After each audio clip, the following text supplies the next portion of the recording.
Hey bookworms, welcome back to another review. I feel like lately I've been doing a lot of lists and not enough book reviews, so here's another book review for you guys, and today I will be talking about Devil's Blood. I feel like the name has to be said in a very dramatic tone, although, let's face it, what I just said was not dramatic, it sounded ridiculous. But anyway, Devil's Blood by Prentice and Weil is the second book of Pendamonium, a sequel to Black Arts, which I already read and reviewed, so you can go and check it out, because this is one of those sequels that you have to know what the first book is about in order to actually understand. So if you did see my first review or read the first book, you know that first of all I really liked the first book, and second that it's a dark fantasy set in late 16th century London. And although it's technically a young adult book, it lacks all of those annoying tropes that you usually see in young adult books, like teenage angst and love triangles and all of those annoying things. And before I begin to talk about the second book, I want to ask you guys, what is the darkest book that you read that was meant for young adults? I don't read a lot of young adult books. I usually try really hard not to read young adult books.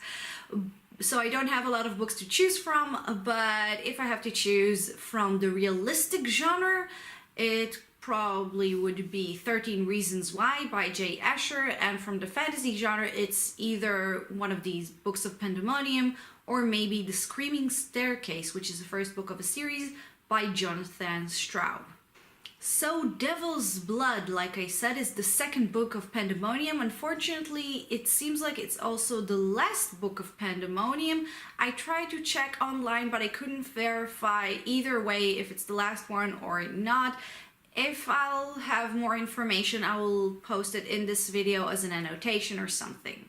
In the sequel, Jack and the gang are setting off to steal a devil, because why not? Sounds like a good idea, right? What could possibly go wrong? Guess what, guys? It goes very wrong, because how goes the saying, those who sleep with dogs wake up with Beelzebub chasing after them? Something like that. So now Jack finds himself in this very strange new London, and he both has to find his way back home, but also to stop an evil plan. Very unlike me, especially when it comes to sequels, I actually checked online to see what other people thought about this book, and the reviews were not good. People were saying that this book is very disappointing, it's a very bad sequel to a very good first book, which obviously got me very worried. But I am very happy to report that I really disagree with those reviews. I actually really like this sequel. I talked before about what I consider to be a good formula to a good sequel. It all has to do with the balance between the old and the new. On one hand, you don't want your readers to think that they're reading the same book twice. You want to keep things new and interesting, but on the other hand, you don't want to stray too far off the original. It will make your readers feel cheated, especially if you break some of the ground rules that you set in the first book. And I think Devil's Blood is doing it really great. The new London that Jack finds himself in is very, new. It's interesting. It explores other parts of the world of the story.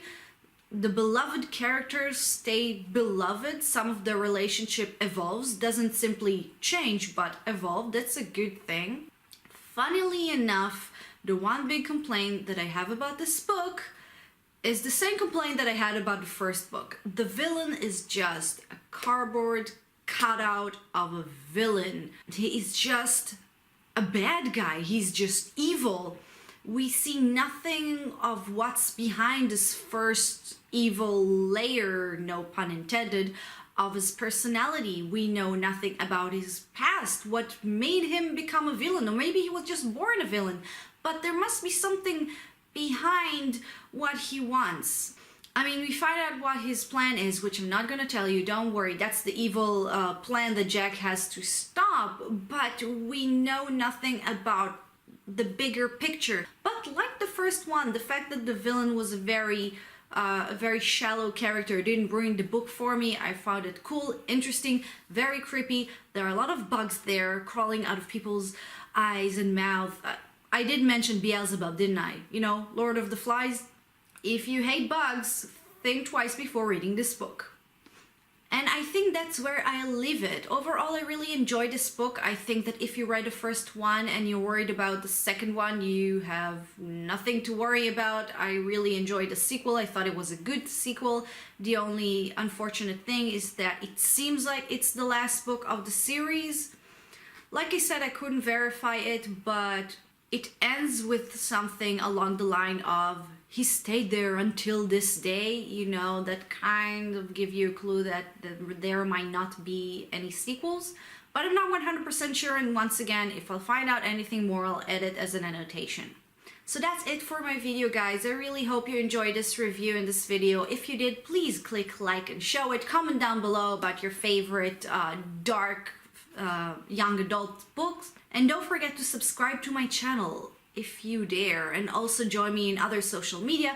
Everything will be linked down below, as well as some other videos that I think that you might also enjoy. So once again, thank you for watching, and I'll see you next time. Goodbye.